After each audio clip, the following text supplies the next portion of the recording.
Clear कर लें। Prokaryotes और eukaryotes.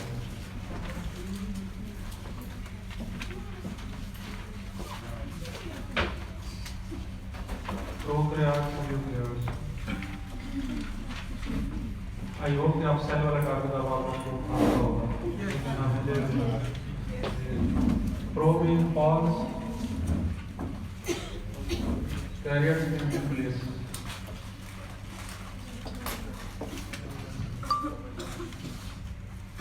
Those organisms which have incomplete nucleus. False nucleus means incomplete nucleus. कोई भी जो सेल है ना, जो बात है उसके ज़हन में रखना। ये इसको सेल है, इसके 3 मेन पार्ट्स हैं: सेल मेम्ब्रेन, साइटोप्लाज्म और न्यूक्लियस। अब न्यूक्लियस जो अगर उसको आप देखें तो इसकी ये न्यूक्लियर मेम्ब्रेन,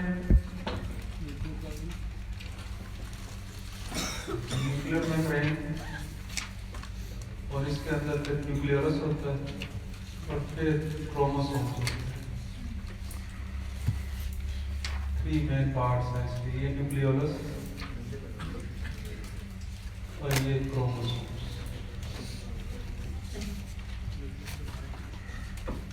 ये कंप्लीट न्यूक्लियस है, मैंने अभी ड्रा किया है। जो कंप्लीट न्यूक्लियस होता है उसके 3 मेन पार्ट्स हैं: न्यूक्लियर मेम्ब्रेन, उसके अंदर न्यूक्लियोलस और क्रोमोसोम्स। जो इनकम्प्लीट न्यूक्लियस होता है डेफिनेटली इन तीनों में से कोई ना कोई चीज मिस होगी। जो प्रोकैरियोट्स होते हैं उनके सेल के अंदर जो न्यूक्लियस है वो इनकम्प्लीट न्यूक्लियस है, उसमें न्यूक्लियर मेम्ब्रेन एब्सेंट है।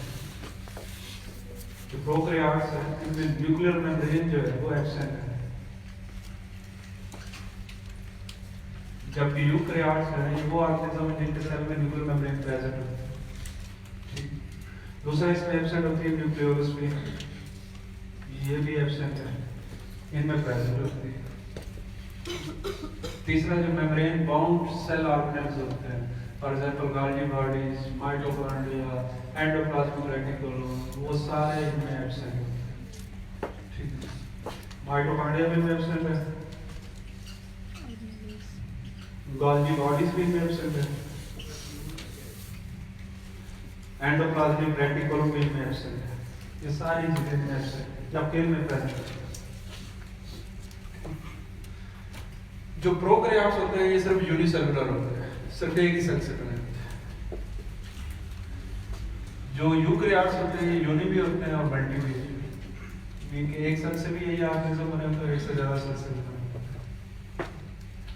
प्रोकैरियोट्स की जो मेन एग्जांपल है वो बैक्टीरिया। बैक्टीरिया जो है ये प्रोकैरियोट्स है।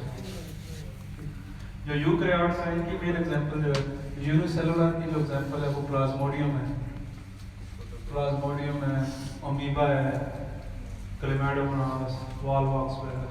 ठीक, और मल्टीसेलुलर में हम लोग खुद हैं, जो हायर एनिमल्स जो भी है, इवन हायर प्लांट्स वो सारे इसमें हैं, मल्टीसेलुलर एग्जांपल है। ये मेन डिवीजन है ऑर्गेनिजम्स की, प्रोकैरियोटिक होते हैं या यूकैरियोटिक। अब जो क्लासिफिकेशन है टोटल जो भी ऑर्गेनिज्म अर्थ सरफेस के ऊपर प्रेजेंट है उनको मेन 5 ग्रुप्स में डिवाइड किया गया है। अर्थ सरफेस के ऊपर जो भी ऑर्गेनिज्म प्रेजेंट है, चाहे एनिमल, प्लांट्स, माइक्रोऑर्गेनिज्म, व्हाटएवर जो भी ऑर्गेनिज्म्स हैं उनको मेन 5 ग्रुप्स में डिवाइड किया गया है और हर एक ग्रुप का किंगडम है। मीन अर्थ सरफेस के ऊपर 5 किंगडम्स हैं ऑर्गेनिजम्स। पहली जो किंगडम है किंगडम एनिमेलिया। किंगडम एनिमेलिया में यूकैरियोटिक प्लस मल्टीसेलुलर एनिमल्स हैं इसके सारे। एक तो ट्रू न्यूक्लियस वाले होंगे और दूसरा मल्टीसेलुलर होंगे। ठीक है, वो सारे किंगडम एनिमेलिया में आएंगे। सेकंड जो है किंगडम प्लांटिंग, इसमें यूकैरियोटिक प्लस मल्टीसेलुलर प्लांट्स आएंगे। ये बड़े प्लांट्स हैं, यूकलिप्टस है, जो भी बड़े हाई प्लांट्स वो सारे इसमें आएंगे। जो थर्ड किंगडम है किंगडम प्रोटिस्टा। इस किंगडम प्रोटिस्टा के अंदर जो है यूकैरियोटिक प्लस यूनिसेलुलर, अब वर्ड आएगा ऑर्गेनिजम्स का, क्योंकि ये एनिमल्स एंड प्लांट्स हैं, ठीक है। और इसके एग्जांपल अगेन प्लाज्मोडियम है, कैलिमेडोमोनास, ओमेगा, वो सारे इसमें आ रहे हैं। पहले ये किंगडम जो प्रोटिस्टा है ये फाइलम था प्रोटोजोआ, लेकिन अब उन्होंने इसको प्रोटोजोआ फाइलम खत्म करके इसको पूरी किंगडम बना दिया, ठीक है। तो वो जो फाइलम प्रोटोजोआ थे ऑर्गेनिज्म पे, वो सारे किंगडम प्रोटिस्टा में आ गए। थर्ड जो किंगडम है, फोर्थ जो है किंगडम मोनिरा। मोनिरा मुनीर से याद रखना, मुनीर तो आप मुनीरे के इसके अंदर जो आएंगे किंगडम मोनिरा में prokaryotic plus unicellular organisms, example इसकी बैक्टीरिया, ठीक है ना, वो किंगडम मोनिरा से कम है। और फिफ्थ जो है वो है किंगडम फंजाई। किंगडम फंजाई जो है यूकैरियोटिक प्लस मल्टीसेलुलर ऑर्गेनिजम्स, और इसके एग्जांपल जो है मशरूम, खुम्बियां जो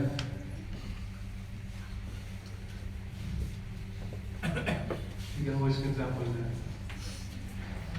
अब हमने आपके जो सिलेबस में ये दो हैं जिनको आपने डिटेल में कवर करना है, तो हम सिर्फ इसको किंगडम एनिमेलिया को देखते हैं। किंगडम एनिमेलिया जो है ये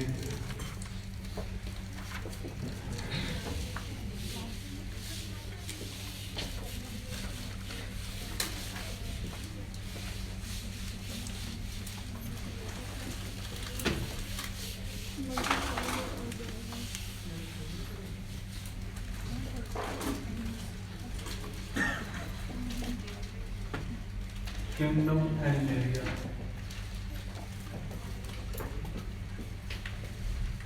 किंगडम एनिमेलिया जो है इसकी दो सब किंगडम है।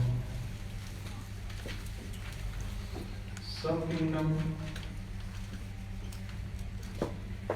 वर्टिब्रेट और सब किंगडम इनवर्टिब्रेट।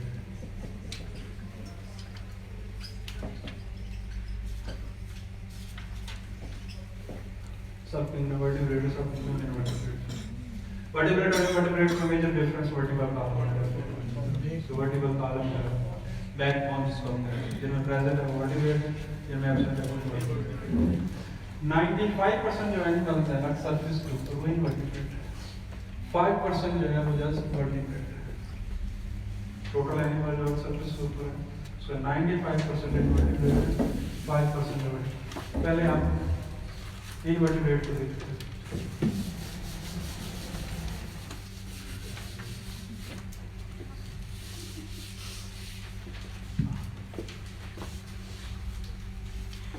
सिर्फ फाइलम लेवल तक की डेफिनेटली होती है।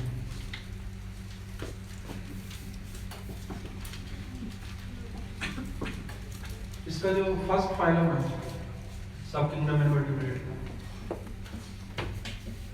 Phylum Porifera.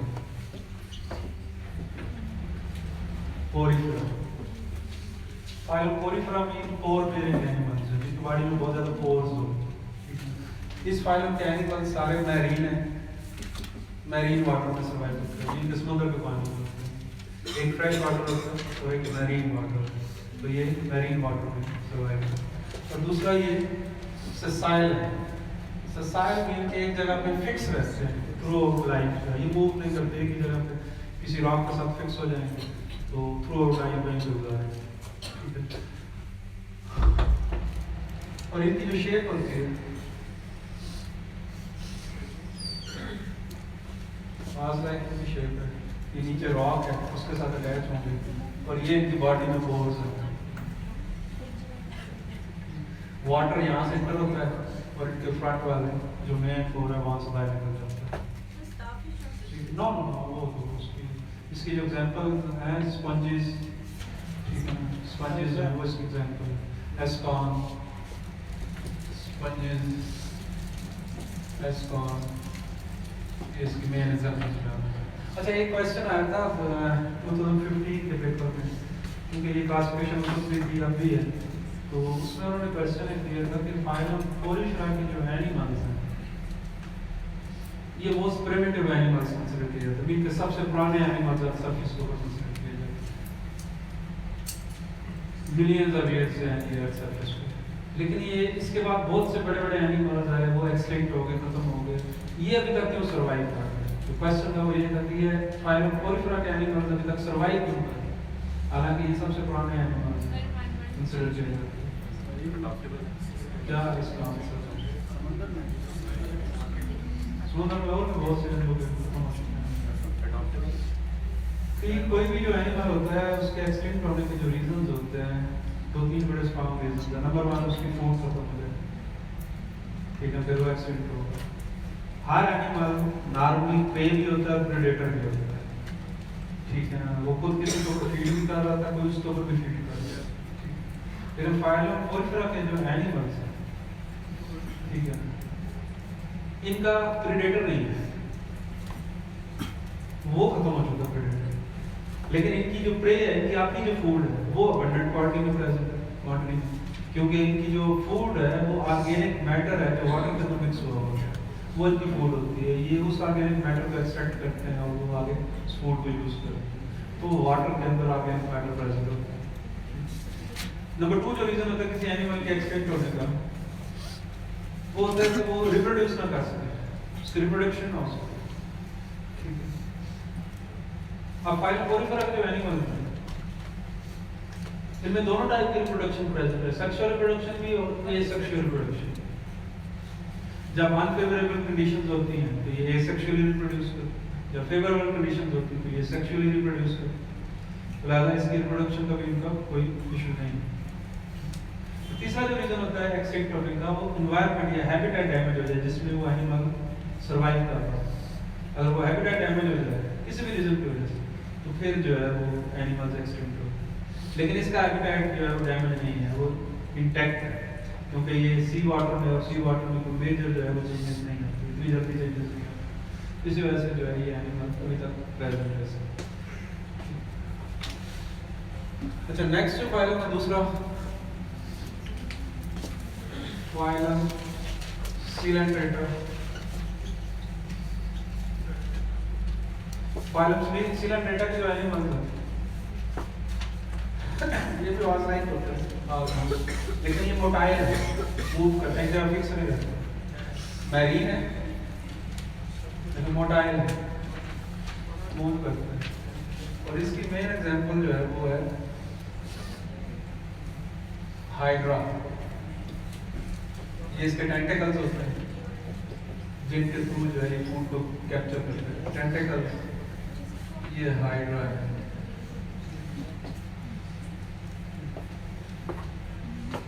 जेलीफिश है, हाइड्रा है, वो सारे इसमें हैं। नंबर 3 जो फाइलम है, फाइलम प्लेटिहेल्मिंथेस।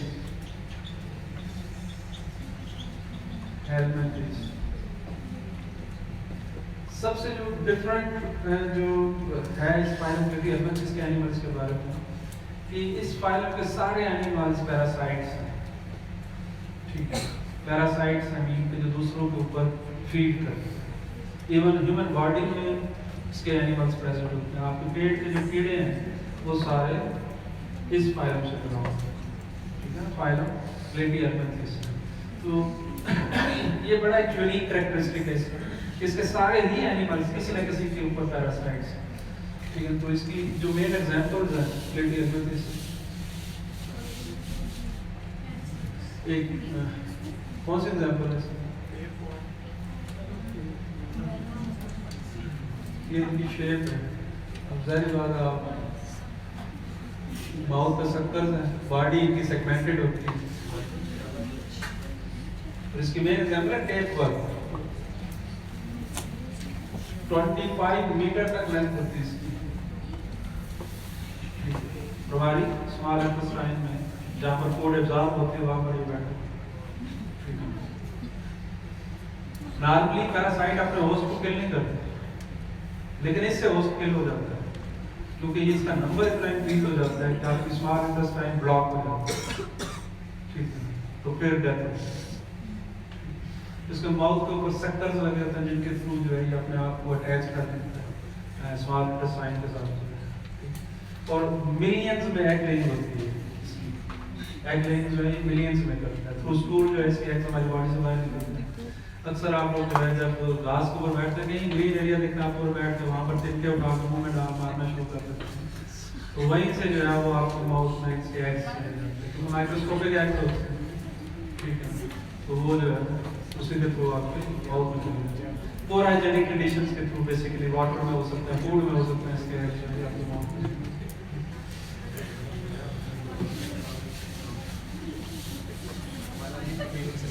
नेक्स्ट फाइलम है फाइलम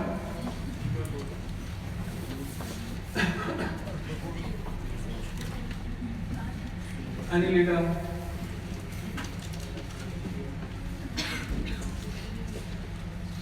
फाइलम Annelida जो है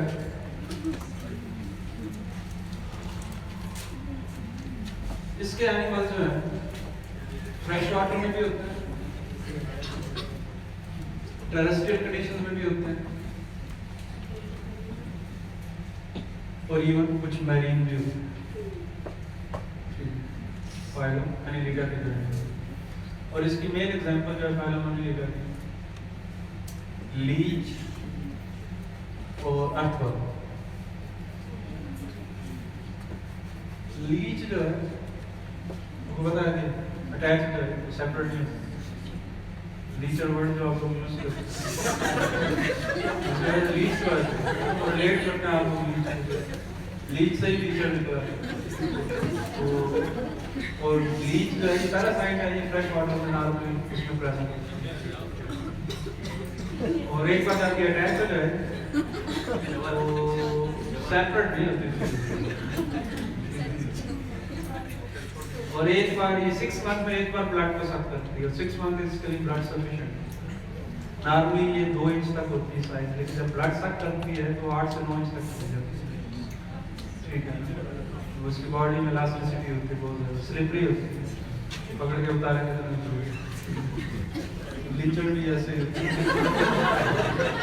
आर्टवर्म जो है नेचुरल फार्मर है जो साइंस के ऊपर लेयर में प्रेजेंट होता है, तो फर्टिलाइजर वाला बहुत बेनिफिशियल है। अच्छा, next phylum arthropoda. Phylum arthropoda जो है, एक तो मैंने आपको बताया कि 95% जो टोटल एनिमल्स हैं वो इनवर्टिब्रेट्स हैं और उनमें सबसे ज़्यादा जो जिस फाइलम के एनिमल्स हैं फाइलम आर्थ्रोपोडा के हैं, सबसे क्वांटिटी नंबर सबसे ज़्यादा जो है वो फाइलम आर्थ्रोपोडा के हैं, क्योंकि ये हर जगह होते हैं। ठीक है, आपके मैरीन वाटर में भी होंगे, टेरेस्ट्रियल कंडीशंस में भी होंगे, हिली एरियाज में भी होंगे, माइनस टेम्परेचर में भी होंगे, हाई टेम्परेचर वाले डेजर्ट्स में भी प्रेजेंट होंगे। इंसेक्ट्स बेसिकली इससे बिलोंग होते हैं। ठीक है, सारे जो भी इंसेक्ट्स वगैरह हैं उनके आगे जो टाइप्स हैं वो सारी इसी में जाती हैं। स्पाइडर है, इंसेक्ट है, स्पाइडर एनिमल है, इंसेक्ट वो क्या है? इंसेक्ट है।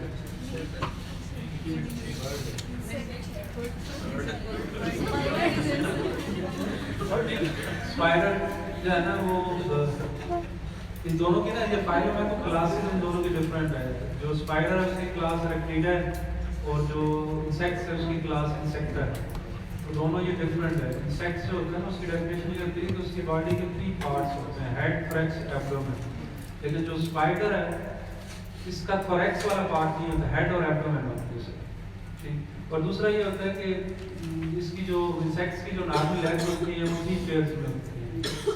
ये जो स्पाइडर है इसकी लेग्स जो होती है 4 पेयर्स या 5 पेयर्स या इवन 6 पेयर्स में इसकी लेग्स होती है। आईज जो है नॉर्मली इंसेक्ट की 2 आईज होती है जो भी इंसेक्ट्स होते हैं ज़्यादातर, लेकिन स्पाइडर जो है इसकी आईज 6 भी होती है, 8 भी होती है, 10 तक आईज होती है। तो ये इंसेक्ट्स की कैटेगरी में नहीं आता स्पाइडर। नेक्स्ट जो है फाइलम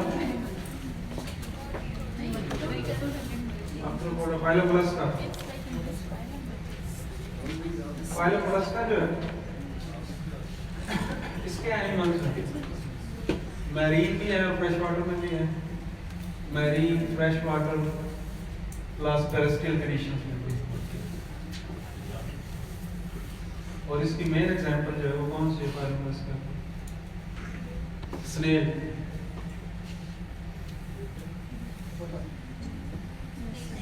स्नेल जो है वो इसकी एग्जांपल। ठीक है, हम राव को अच्छी तरह को तो कर लें।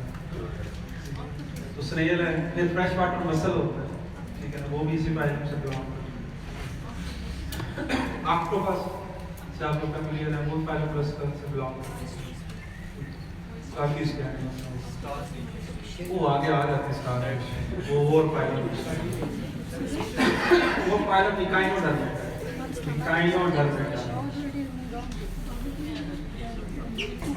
इसमें पहले स्टार फिश गिराया ना जाएगा। स्टार फिश जो है फाइलम इकाइनोडर्मेटा से बिलोंग करती है। इसके जो फाइलम इकाइनोडर्मेटा के एनिमल्स मैरीन वाटर में सर्वाइव करते हैं। एक कैरेक्टरिस्टिक्स इस फाइलम के एनिमल्स की ऐसी है कि जो नॉर्मली किसी और फाइलम के एनिमल्स में नहीं है, इनमें रीजनरेशन की पावर होती है। रीजनरेशन की पावर होती है। स्टारवेशन है उसका अगर एक पार्ट सेपरेट हो गया तो वो दोबारा जो है वो नई स्टारवेशन बन जाएगी और ये अपना वो पार्ट कंप्लीट कर देगी, तो रीजनरेट कर सकते हैं। इनवर्टिब्रेट की बात करो, वर्टिब्रेट में आते हैं ना, उसके बाद में आते हैं। और लेजर का एक पार्ट से रीजनरेट करता है, पूरे लेजर थोड़ी तो ये थे आपके इसके इनवर्टिब्रेट। सब कितना वर्टिब्रेट हाँ वो वर्टिब्रेट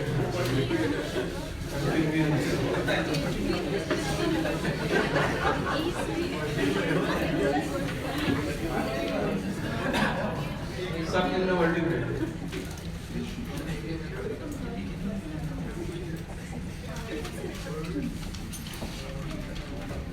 सब कितना वर्टिब्रेट है। इसका एक फाइलम है, फाइलम कॉर्डेटा है। फाइलम कॉर्डेटा जो फाइलम कॉर्डेटा है इनके एनिमल्स में 3 कैरेक्टरिस्टिक्स हैं, वो होने चाहिए। उन 3 में से कोई एक भी कैरेक्टरिस्टिक है तो फाइलम कॉर्डेटा से बिलोंग करता है। और वो कौन से हैं? नंबर 1 जो है ना pharyngeal gills. Pharyngeal gills. Number 2 notochord.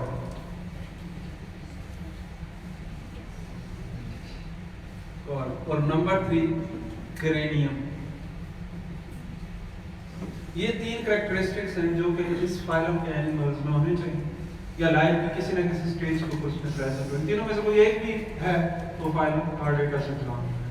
Pharyngeal gills क्या होते हैं कि जैसे हमारा माउथ से आगे कनेक्ट होती है एसोफेगस, ठीक है ना, एसोफेगस के दरमियान माउथ में फेरिंक्स प्रेजेंट होती है जहाँ पर आपकी लेरिंक्स आके ऊपर कनेक्ट होती है। तो जो फेरिंक्स वाला पार्ट है उसमें गिल्स होते हैं, जैसे फिश है ना उसके तो गिल्स थ्रू आउट लाइफ रहते हैं, ठीक है। इवन ह्यूमन के गिल्स जो है ड्यूरिंग डेवलपमेंटल स्टेजेस डेवलप होते हैं, जब वो पूरा डेवलप हो जाता है वो गिल्स खत्म हो जाता है, फिर लंग्स का बन जाता है। तो कुछ एनिमल्स में वो गिल्स थ्रू लाइफ परसिस्ट करते हैं, और जिस एग्जांपल फिश जो पूरी लाइफ उसमें गिल्स रहते हैं, ठीक है, उसको फेरेंजियल गिल्स कहते हैं। नोटोकॉर्ड क्या है? ये एक रॉड लाइक स्ट्रक्चर होता है। रॉड लाइक स्ट्रक्चर होता है जिसका फ्रंट वाला पार्ट यूं समझे नोटोकार्ड का जो फ्रंट वाला पार्ट है वो ब्रेन बनाता है और बैक वाला पार्ट जो है उसका नर्वस सिस्टम का वो दूसरा सारा सिस्टम नर्वस सिस्टम का है। ठीक है, शुरू में ये एक रॉड स्ट्रक्चर डेवलप और ह्यूमन में भी जब डेवलपमेंटल स्टेजेस में ये नोटोकार्ड डेवलप होता है उसके बाद आगे जो है वो आगे ब्रेन और वो उसका सारा स्पाइनल कार्ड या नर्वस सिस्टम है। ये एक शुरू में रॉड स्ट्रक्चर होता है। जो थर्ड है क्रेनियम, जो आपकी वो बोन जो कि ब्रेन को प्रोटेक्ट करती है उसका क्रेनियम है। ये जो फाइलम का डेटा है इसके 3 सब फाइलम हैं, 3 सब फाइलम। नंबर 1 सब फाइलम यूरोकार्डेटा, यूरोकार्डेटा। नंबर 2 सब फाइलम सिफेलोकार्डेटा,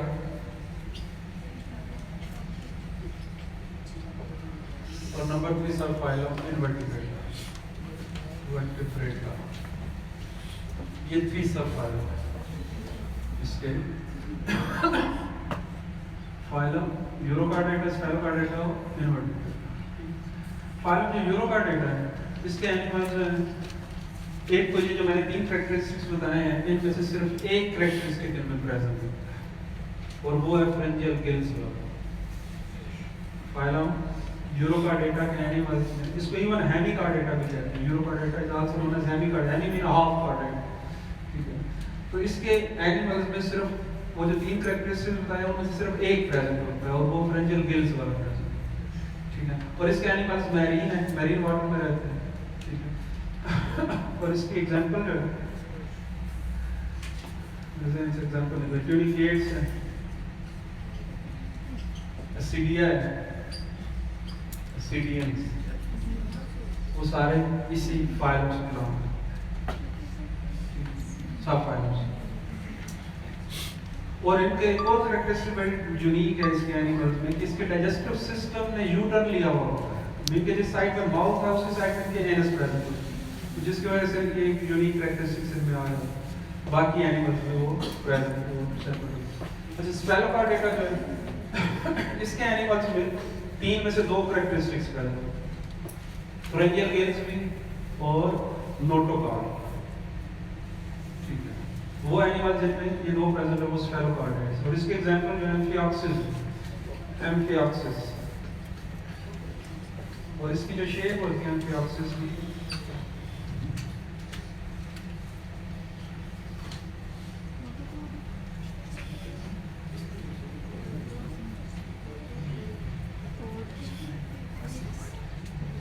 ये इसके गिल्स, ये इसका नोटोकार्ड है। ठीक है, इस साइड पे माउथ और इस साइड पे इसकी एनस प्रेजेंट। और ये कहाँ पर प्रेजेंट होते हैं? ये सी शोर के ऊपर जो सैंड है उसमें एम्बेडेड होता है और उन्होंने सिर्फ माउथ बाहर निकाला था। वाटर करंट्स आती उनमें इनकी फूड होती है, उसी को ये फिल्टर कर लेते हैं और सर्वाइव करते हैं। मैरीन वाटर में बेसिकली ये उससे प्रेजेंट है। साइज इसका 2-1 इंच तक इसका एम्फिऑक्सिस का साइज। जो इनवर्टिब्रेट इनमें तीनों कैरेक्टरिस्टिक्स प्रेजेंट है। सॉरी, वर्टिब्रेटा, वर्टिब्रेटा इनमें तीनों कैरेक्टरिस्टिक्स प्रेजेंट है। गिल्स भी इनमें होते हैं, प्लस नोटोकार्ड भी और क्रेनियम। लाइफ भी किसी न किसी स्टेज के ऊपर जरूर प्रेजेंट होगी, अगर एट एंड ये तीनों एंड पे प्रेजेंट नहीं भी रहते। जैसे ह्यूमन है इसमें फ्रंजियल गिल्स जो है वो जब आफ्टर बर्थ जो है वो खत्म हो चुके हैं, लेकिन स्टार्ट तो है, स्टार्ट में ये प्रेजेंट है फ्रंजियल गिल्स, बाद में खत्म हो गए। इसकी जो फाइलोवर्टिब्रेटा जो है इसके 2 सुपर क्लास हैं। नंबर 1 सुपर क्लास बाइसिस और number 2 super class Tetrapoda, Tetrapoda. Super class biases में फिश जो है वो सारी इसमें आती है। बाइसिस जो है इसमें सारी फिश जो है मैरीन, फ्रेश वाटर सब फिश जो है वो बाइसिस से है। जो टेट्रापोडा, टेट्रा मीन 4, पोडा में लिम्स, 4 लिम्स वाले जो एनिमल्स जो है वो सारे इसमें सुपर क्लास टेट्रापोडा में है। इसकी आगे फिर 4 क्लासेस बनती हैं, जिससे आपको मुझे ज़्यादा नहीं करना, बस ये क्लास एम्फीबिया जिसमें सारे ये जो फ्रॉग वगैरह बोलते हैं एम्फीबियंस हमेशा वहाँ होंगे जहाँ वाटर प्रेजेंट होगा, वाटर मस्ट है एम्फीबियंस, वाटर के बगैर सर्वाइव नहीं करते क्योंकि इनकी रिप्रोडक्शन जो है वो वाटर के एक्सटर्नल रिप्रोडक्शन, एक होती है इंटरनल बॉडी के अंदर जो है वो रिप्रोड्यूस या ग्रो कर रहे हो आप सब, एक होती है एक्सटर्नल रिप्रोडक्शन, बॉडी की बाहर रिप्रोडक्शन होगी, ठीक है। तो इसलिए वाटर जो है वो नेसेसरी होता है इनके लिए, ताकि इनका कैट जो है वाटर में सर्वाइव करता है, फिर वो अडल्ट होता है फिर वाटर सर्वाइव करता है। दूसरी है क्लास रेप्टिलिया,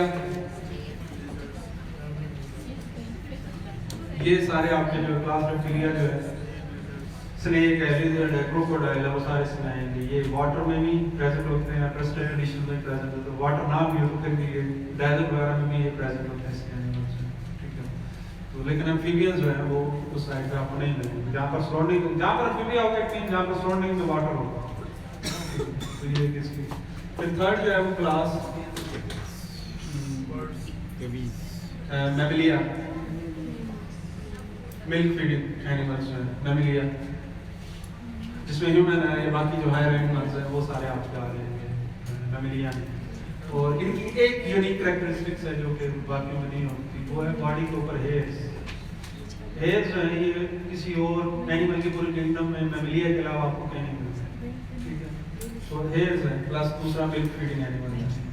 नंबर 3 जो है, 4 जो है क्लास है एवीज, एरियल एनिमल्स जिसमें आएंगे, बर्ड्स वगैरह जो वो सारे आपके इसमें आएंगे एवीज जो है। तो ये आपकी एनिमल की क्लास है, इससे ज़्यादा शार्ट हो नहीं सकती, तो जितनी मैंने शार्ट करता हूँ 5 मार्क्स के लिए सफिशिएंट है।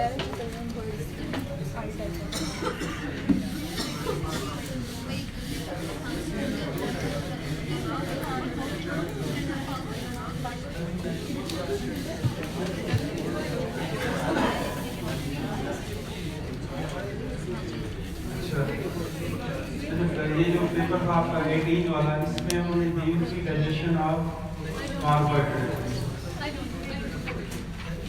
प्रोटीन की कर लें डाइजेशन, मेरे ख्याल में प्रोटीन कैसे डाइजेस्ट होती है सर, प्रोटीन का स्टेप्स जो है जस्ट मैं आपको बताऊंगा, पूरा डाइजेशन सिस्टम कैसे है नहीं तो डाइजेशन ऑफ प्रोटीन जो है वो कैसे होती है।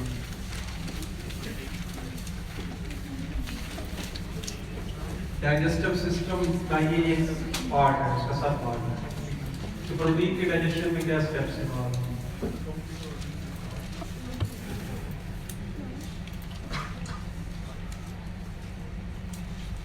प्रोटीन की जो डाइजेशन है, ये पहली बात ये कि डाइजेशन का वर्ड जो है ये बड़ा कंफ्यूजिंग वर्ड है। डाइजेशन क्या होता है? डाइजेशन से वर्ड जो है, डाइजेशन और ब्रेकडाउन में क्या डिफरेंस है?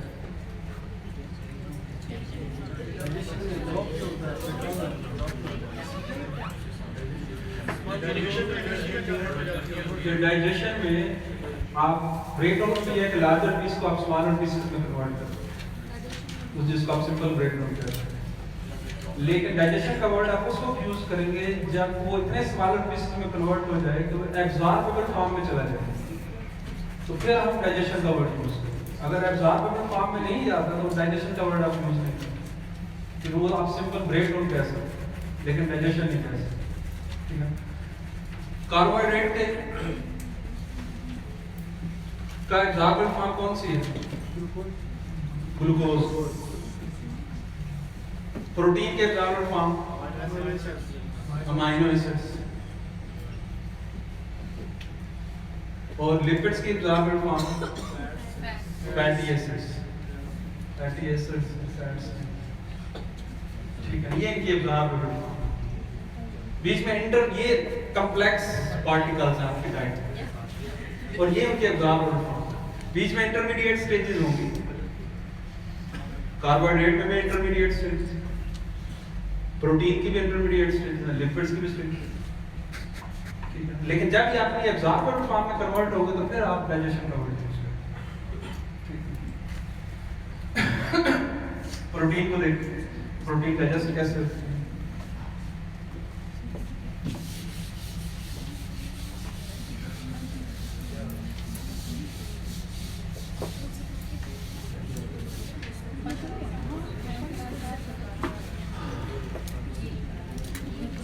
आपके डाइजेस्टिव सिस्टम के जो मेन पार्ट्स हैं वो कौन से हैं? Mouth, stomach, small intestine, large intestine. लेकिन स्मॉल इंटेस्टाइन के साथ दो सेसेस अटैच होती हैं, एक लिवर और दूसरा पैनक्रियास। वो आइसोलेटस भी आ जाती है, ये माउथ के बाद आइसोलेटस लिख रहे हैं।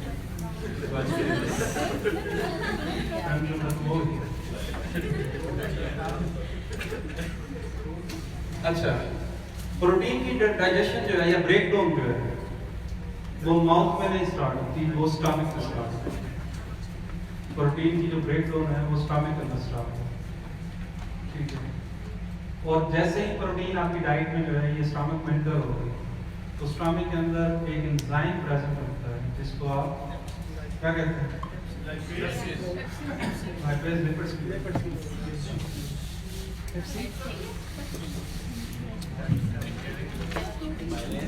प्रोटीन कन्वर्ट होती है पॉलीपेप्टाइड स्टमक के अंदर with the help of pepsin. Pepsin एक एंजाइम है जो कि स्टमक में प्रेजेंट होता है, वो ब्रेक करता है प्रोटीन को पॉलीपेप्टाइड। स्टमक के अंदर सिर्फ प्रोटीन कन्वर्ट होती है पॉलीपेप्टाइड, इससे फर्दर इसकी ब्रेक डाउन होती है।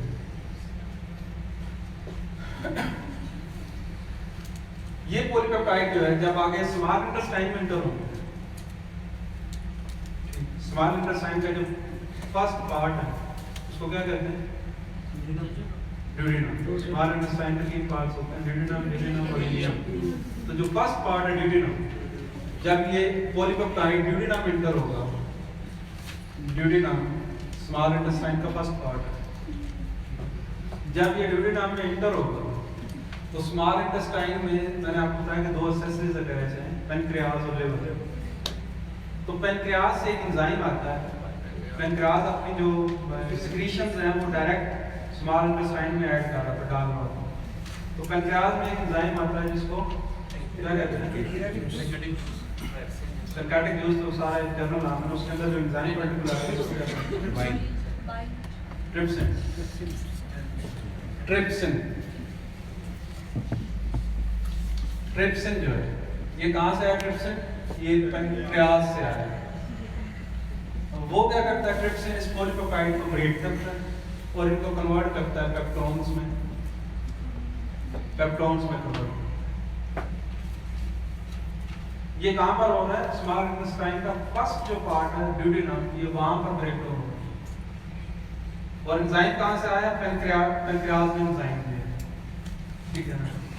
पैनक्रियास क्योंकि ओपन होता है स्मॉल इंटेस्टाइन में, तो उसके अंदर ये एंजाइम प्रेजेंट होता है पैनक्रियाटिक जूस में, जो कि प्रोटीन को पॉलीपेप्टाइड में बनाता है, पॉलीपेप्टाइड को पेप्टोन्स में बनाता है। अब ये पेप्टोन्स जो है आगे इंटर होंगे स्मॉल इंटेस्टाइन का जो सेकंड पार्ट है जेजुनम, ठीक है ना। स्मॉल इंटेस्टाइन के थ्री पार्ट्स हैं, ड्यूडेनम,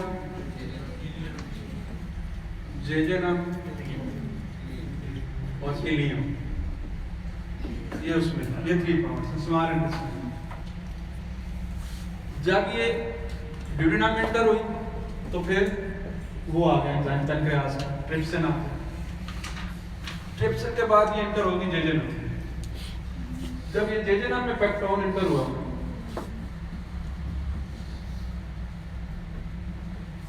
जेजुनम, तो जेजुनम का अपना एंजाइम होता है। जेजुनम के दो अपने एंजाइम होते हैं जो ब्रेक करते हैं इस पेप्टोन को फर्दर, और वो कौन से हैं? एक एंजाइम है अमीनो पेप्टाइडेज,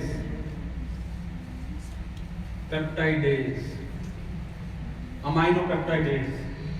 ये क्या करेगा? अमीनो पेप्टाइडेज पेप्टोन्स को ब्रेक करेगा और इनको डाइपेप्टाइड्स में कन्वर्ट करेगा, डाइपेप्टाइड्स। और फिर जेजुनम के अंदर ही जो दूसरा एंजाइम है वो कौन सा है? इरिप्सिन।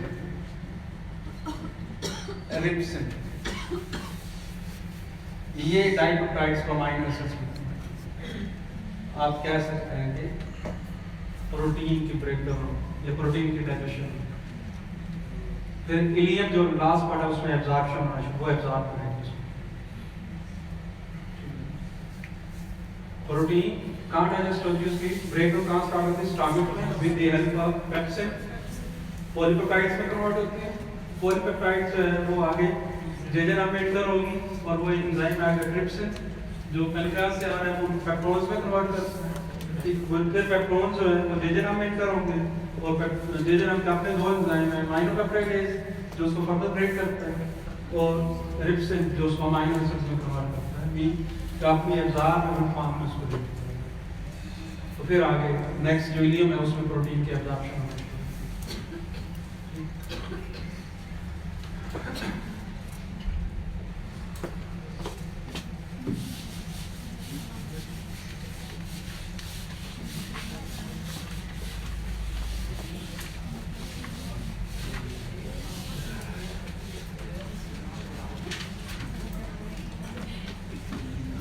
मलेरिया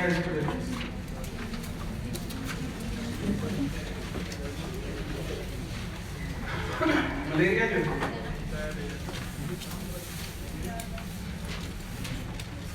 मलेरिया जो डिजीज है इसको काज करता है किंगडम प्रोटेस्टा के ऑर्गेनिज्म जिसको काज करता है। किंगडम प्रोटेस्टा का जो एक ऑर्गेनिज्म है जिसको हम प्लाज्मोडियम कहते हैं वो मलेरिया काज करता है। मलेरिया का जो काज एजेंट है वायरस या बैक्टीरिया नहीं है, प्लाज्मोडियम है। और प्लाज्मोडियम किंगडम प्रोटेस्टा का एक ऑर्गेनिज्म और है वो यूनिसेलुलर, ठीक है ना। किंगडम प्रोटेस्टा में कौन से ऑर्गेनिज्म थे, प्रो जो है वो यूकैरियोटिक प्लस यूनिसेलुलर। तो प्लाज्मोडियम जो है वो यूनिसेलुलर। प्लाज्मोडियम पूरा नाम इसका प्लाज्मोडियम फेल्सीपेरम है। ये काज करता है मलेरिया। सबसे ज्यादा डेथ्स जो है आप टीबी के बाद मलेरिया से होती है। हर साल अराउंड अबाउट 3 मिलियन लोगों की डेथ होती है। 300 मिलियन अफेक्ट होते हैं 300 से 500 मिलियन लोग, लेकिन डेथ होती है 3 मिलियन मलेरिया से। और इसमें भी इस डिजीज को भी ट्रांसफर करने में मस्कीटो का रोल है। और मस्कीटो कौन सा है, एनोफिलिस मस्कीटो, और इसकी भी फीमेल गर्लफ्रेंड है एनोफिलिस मस्कीटो जो है ये एनोफिलिस, ये इसको काज करता है मलेरिया।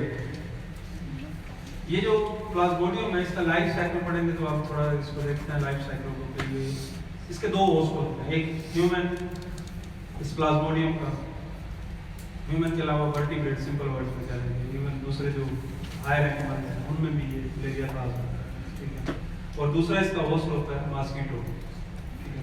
ये अपनी हाफ लाइफ जो समझे उसमें ह्यूमन के होस्ट में अपने पास करता है और हाफ लाइफ जो है ये प्लाज्मोडियम मस्कीटो में पास करता है, ठीक है। जो इसकी एसेक्सुअल इसकी लाइफ की स्टेजेस हैं वो दो मेन स्टेजेस में डिवाइड होते हैं, एसेक्सुअल रिप्रोडक्शन और सेक्सुअल रिप्रोडक्शन। जो एसेक्सुअल रिप्रोडक्शन है वो ह्यूमन बॉडी में ये पास करता है, जो सेक्सुअल रिप्रोडक्शन होती है वो इसकी मस्कीटो में, ठीक है।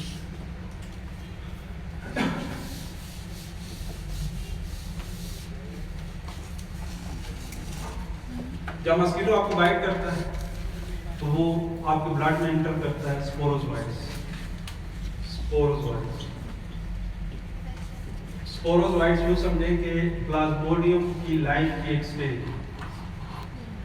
ठीक है। जैसे हमारी लाइफ की स्टेजेस हैं, इसी तरह जो प्लाज्मोडियम पैरामीटर है उसकी लाइफ की स्टेजेस हैं। तो उनमें से एक स्टेज प्लाज्मोडियम, सॉरी एक स्टेज स्पोरोजोइट्स। ये जैसे ही ब्लड में एंटर होता है स्पोरोजोइट्स वहां से ट्रैवल करता करता विद इन 30 मिनट जो है ये लिवर में पहुंच जाता है प्लाज्मोडियम, ठीक है। और लिवर के सेल्स के अंदर मल्टीप्लाई होना शुरू हो जाता है प्लाज्मोडियम। स्पोरोजोइट्स वो कन्वर्ट होते हैं आगे मीरोजोइट्स में कन्वर्ट होते हैं लिवर में, लिवर के सेल्स के अंदर मल्टीप्लाई मीन के सेकंड स्टेज के इंटरवल मीरोजोइट्स। और मीरोजोइट्स जो हैं ये भी उससे लिवर से निकलेंगे और जो आपके रेड ब्लड सेल्स है एरिथ्रोसाइट्स जो हैं उनके ऊपर ये अटैक करता है। एरिथ्रोसाइट्स आरबीसीज के ऊपर ये अटैक करता है, रेड ब्लड सेल्स के ऊपर ये अटैक करता है। और रेड ब्लड सेल्स के अंदर ये मीरोजोइट्स जो है ये मल्टीप्लाई होना शुरू हो जाता है। कुछ रेड ब्लड सेल्स के अंदर ये इनका मल्टीप्लाई होने का काम जो है वो कंटिन्यू रहता है, ठीक है। लेकिन कुछ जो है मीरोजोइट्स अपनी मल्टीप्लाई होने वाला जो साइकिल है उसको होल्ड करते हैं, स्टॉप करते हैं और वो कन्वर्ट हो जाते हैं मेल और फीमेल गैमीट्स। मेल और फीमेल गैमीट्स में वो कन्वर्ट हो जाते हैं। मीरोजोइट्स जो हैं एरिथ्रोसाइट्स के अंदर कन्वर्ट हो जाएंगे मेल और फीमेल गैमीट्स। सारे नहीं, कुछ उनमें से। देखिए मॉस्किटो ने बाइट किया तो उसने आपके ब्लड में स्पोरोजोइट्स निकले, स्पोरोजोइट्स वहां से लिवर में गए, वहां पर लिवर के सेल्स के अंदर मल्टीप्लाई हुए, कन्वर्ट हो गए मीरोजोइट्स। मीरोजोइट्स जो लिवर सेल से निकलते हैं रेड ब्लड सेल्स के ऊपर अटैक करते हैं और रेड ब्लड सेल्स के अंदर मल्टीप्लाई होना शुरू होते हैं। लेकिन कुछ मीरोजोइट्स ऐसे होंगे जो अपना मल्टीप्लाई होने वाला रेट जो है उसको स्टॉप करेंगे साइकिल को और वो कन्वर्ट हो जाएंगे मेल और फीमेल गैमीट्स में कन्वर्ट हो जाएंगे, ठीक है। अब ये मेल और फीमेल गैमीट्स जो हैं ये किसी सेल में एंटर नहीं होंगे, ये ब्लड के अंदर सर्कुलेट करते हैं, ठीक। जब मॉस्किटो आपको बाइट करेगा फिर वो जब ब्लड सक करेगा उसमें ये मेल और फीमेल गैमीट्स हैं, क्योंकि ये मेल और फीमेल गैमीट्स जो हैं ये ब्लड के अंदर सर्कुलेट कर रहे हैं। जब तक मीरोजोइट्स की फॉर्म में थे तो ये रेड ब्लड सेल्स के ऊपर अटैक कर रहे थे, लेकिन जब ये मेल और फीमेल गैमीट्स में कन्वर्ट हुए तो फिर ये अटैक नहीं करेंगे किसी ब्लड सेल के ऊपर, फिर ये ब्लड के अंदर सर्कुलेट करते हैं।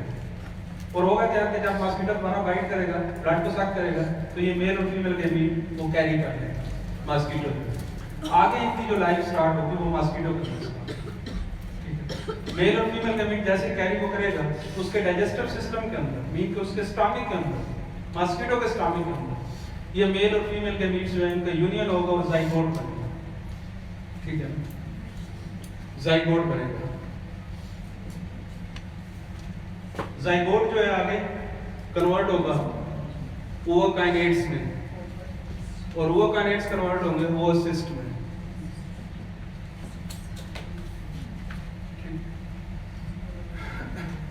ये वाली जो स्टेजेस हैं ये ह्यूमन बॉडी वाली है। इससे आगे वाली स्टेज मॉस्किटो है। ये ओवोसिस्ट जो है ये आगे कन्वर्ट होंगे स्पोरोजोइट्स और उसके सलाइवा में आएंगे, डाइजेस्टिव सिस्टम से निकल के उसके सलाइवा में आएंगे और फिर वो जब किसी और को इन्फेक्ट करेगा तो स्पोरोजोइट्स फिर हुए। तो ये वाली जो स्टेजेस है ये मॉस्किटो के अंदर वाली स्टेजेस है, उसकी बॉडी में ये पास करता है और ऊपर वाली जो है वो ह्यूमन बॉडी में पास करता है, ठीक है। मलेरिया जो है इसके जो सिम्टम्स हैं फीवर है, हाई फीवर है और इंटरवल वाला फीवर होगा, 24 से 72 घंटे के बाद वो फीवर रिपीट होगा, इंटरवल वाला फीवर। फिर फटीग, नौजिया, मतली वगैरह, मसल्स में पेन होना।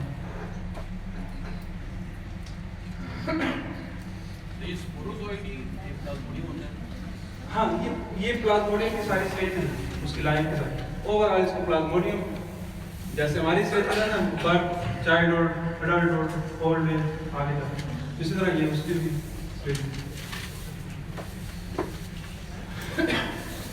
और सीवियर केसेस में मलेरिया जो है कोमा वाली कंडीशन का आसपास कोमा वाली कंडीशन हो सकती है, सीवियर कंडीशन और फिर डेथ भी आगे कोमा बना रिकवर होकर वहां से डेथ। इसकी ट्रीटमेंट जो है एक मेडिसिन यूज की जाती है, एंटी मलेरिया मेडिसिन जो यूज की जाती है, क्यूनीन उसको यूज किया जाता है मेनली, क्यूनीन, या अगर ज्यादा सीवियर केस हो तो आर्टिसोनेट को यूज किया जाता है, आर्टिसोनेट ये मेडिसिन जो हम यूज करते हैं इसकी ट्रीटमेंट, क्यूनीन और आर्टिसोनेट।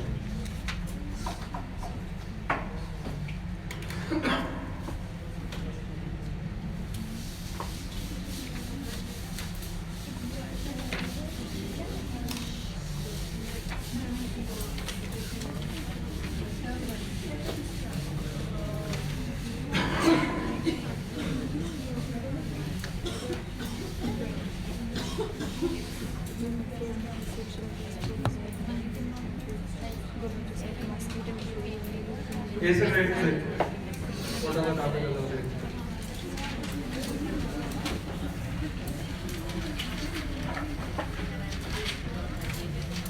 वो रेंज जिसकी पीएच जो है 5.6 से कम हो, पीएच लेवल उसको आप एसिड रेंज, जिसका पीएच लेवल जो है वो 5.6 से कम।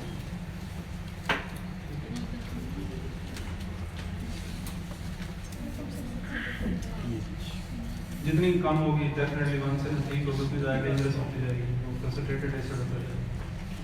इसके जो काजेज हैं एसिड रेन के मेन काजेज हैं वो दो गैसेज हैं, एक SO2 और एक ऑक्साइड ऑफ नाइट्रोजन। ये दो में गैसेज हैं जो इसके काजेज हैं। SO2 नॉर्मली जनरेट होती है फॉस्फोफ्यूल बर्निंग से, मेन उसका जो है, और ये जो है ये फॉस्फोफ्यूल बर्निंग से जनरेट होती है। ऑक्साइड ऑफ नाइट्रोजन में NO भी है और NO2 भी है, दोनों आ जाएंगे। नाइट्रोजन मोनोऑक्साइड या नाइट्राइड या नाइट्राइड में वो आते हैं। ये जो है जहाँ पर हाई टेम्परेचर वाली कंबशन हो रही हो वहाँ पर NO या ऑक्साइड ऑफ नाइट्रोजन मिल रहे हैं। इवन मोटर व्हीकल्स जो हैं उनमें भी जो फ्यूल बर्न हो रहा था वो भी NO और NO2 जनरेट था। अब ये जो दोनों हैं SO2 और NO2 या NO या NO2 दोनों का, ये जब एटमॉस्फेयर में इंटर होते हैं तो एटमॉस्फेयर के अंदर मॉइस्चर या वाटर कंपोनेंट्स हैं, वाटर प्रेजेंट, ठीक है। SO2 पहले तो ऑक्सीजन को ब्रेक करता है, ऑक्सीजन से मिलता है SO3 में कन्वर्ट होता है प्लस मोनो ऑक्सीजन एमिट करता है, ठीक।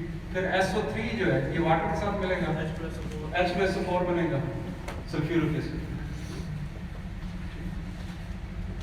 और इसी तरह ऑक्साइड ऑफ नाइट्रोजन है NO है या NO2 है, वो जब वाटर के साथ कंबाइन होंगे HNO3 बनाएंगे, नाइट्रिक एसिड बनाएंगे, ठीक। तो सल्फ्यूरिक एसिड और नाइट्रिक एसिड जो है वो एटमॉस्फेयर के अंदर बन जाता है।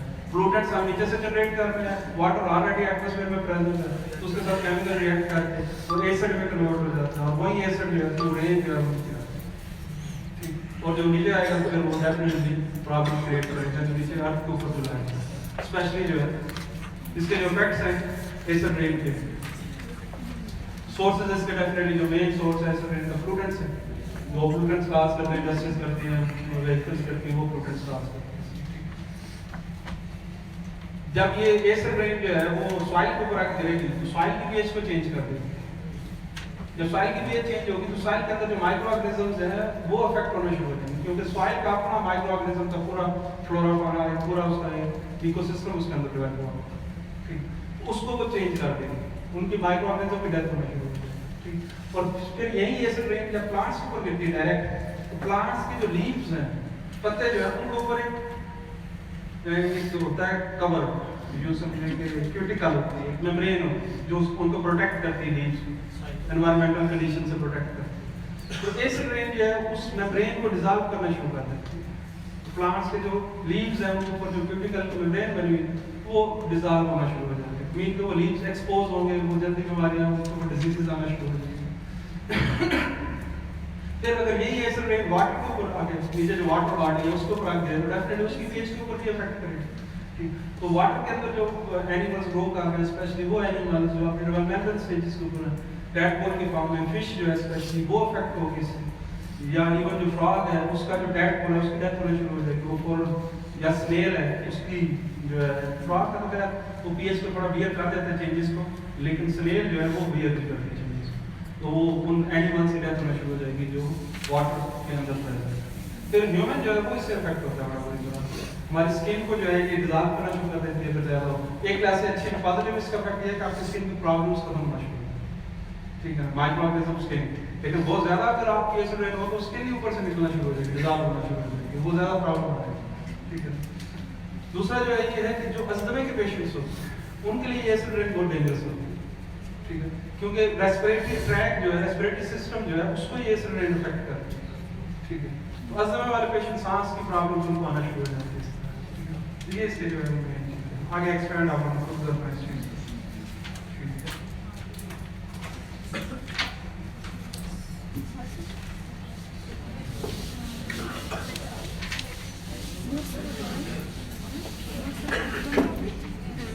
ह्यूमन आई जो है उसको को देखना, डायग्राम बनाने की जरूरत नहीं है, उधर से देखो इसे आप इधर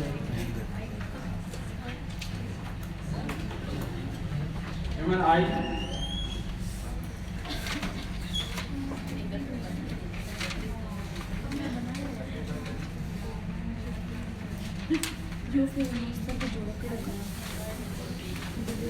ये डायग्राम बन के क्या सकती है?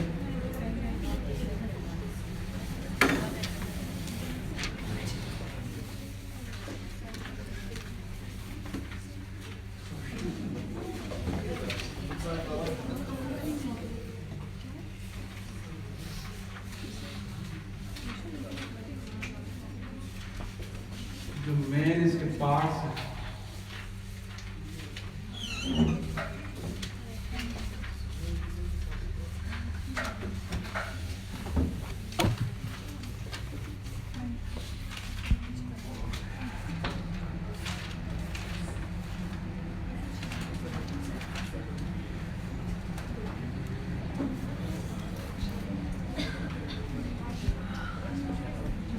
ये इसके मेन जो है वो पार्ट्स हैं।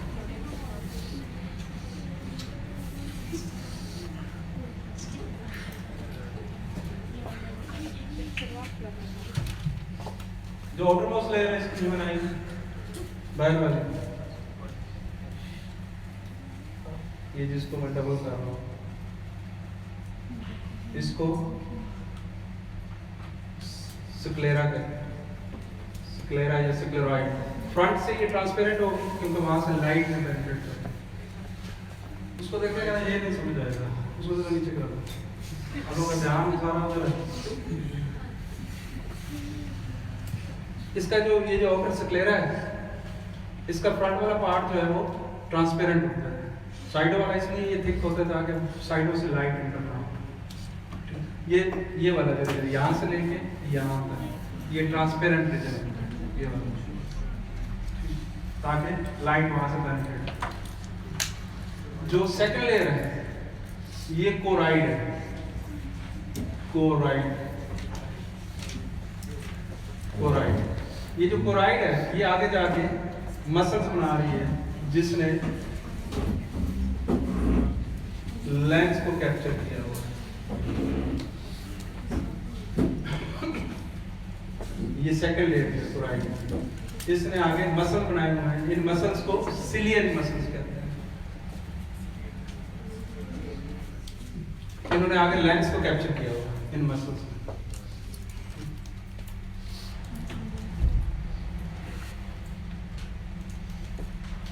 और ये मसल्स डेफिनेटली कंट्रैक्टेबल होते हैं, और इसके अंदर ये जो पोर है बीच में,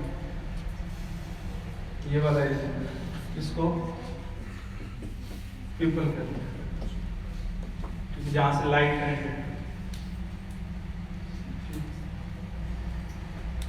ये जो ट्रांसपेरेंट पार्ट है मैंने आपको स्क्लेरा का बताया, ट्रांसपेरेंट पार्ट है, इसको क्या कहते हैं? Cornea, transparent part. ये जो पार्ट है इसके अंदर लिक्विड मटेरियल होता है which is called vitreous humor, humerus।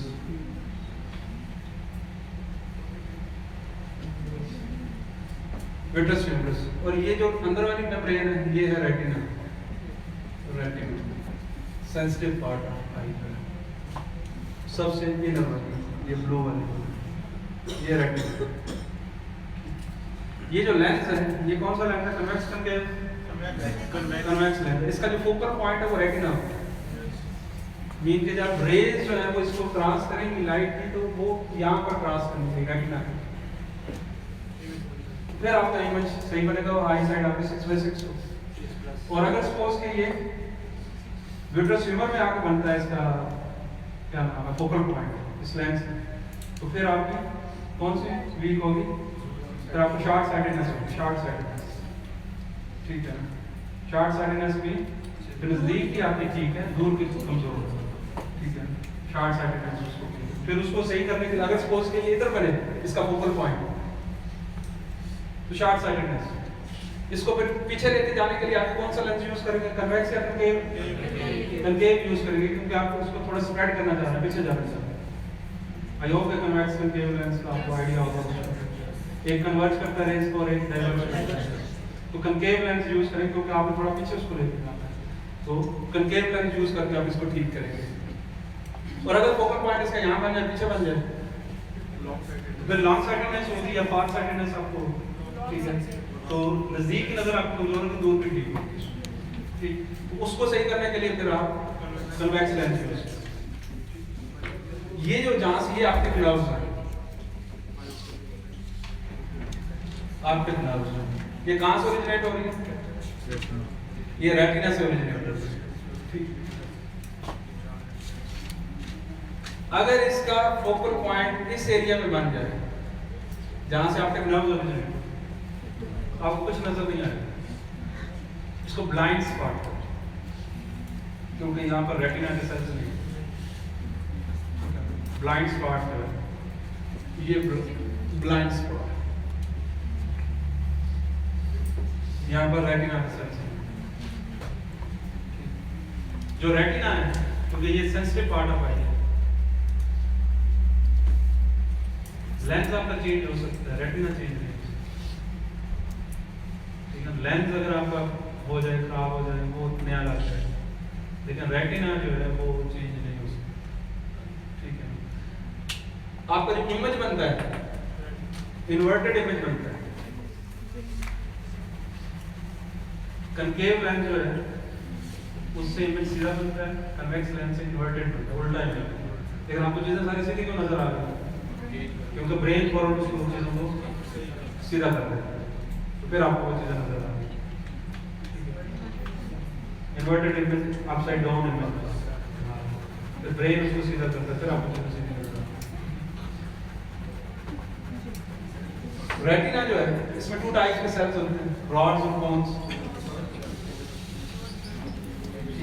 Rods जो है वो आपको नाइट ब्लाइंडनेस में हेल्प करते हैं एंड नाइट विजन में हेल्प करते हैं। जिन लोगों को नाइट ब्लाइंडनेस की प्रॉब्लम होती है, उनके रॉड्स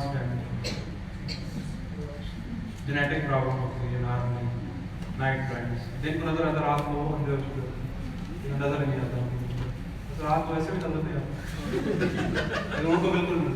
कौन सा ये 3 टाइप की आग की जी, रेड ब्लू ग्रीन, ये आपको कलर डिफरेंशिएशन में हेल्प करते हैं। अगर इनमें से कोई डैमेज हो तो आपको कलर गाइडेंस करना है, ठीक है।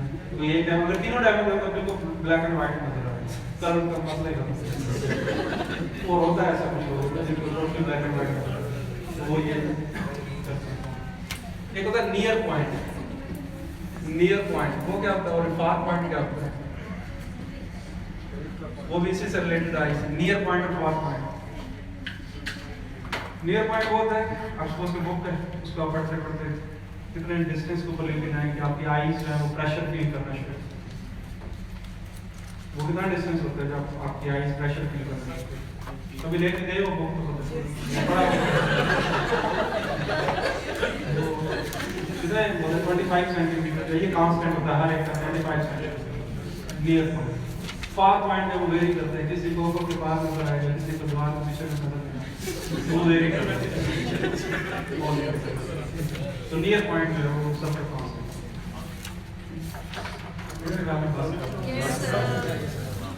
सारी जनरल साइंस 30 मिनटों में 2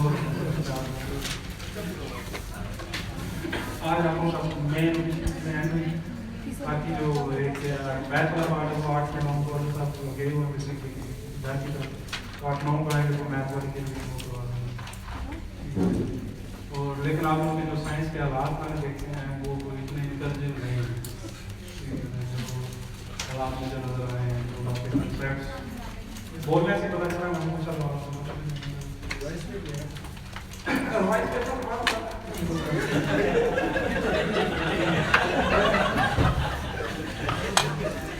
thank you very much, best of luck.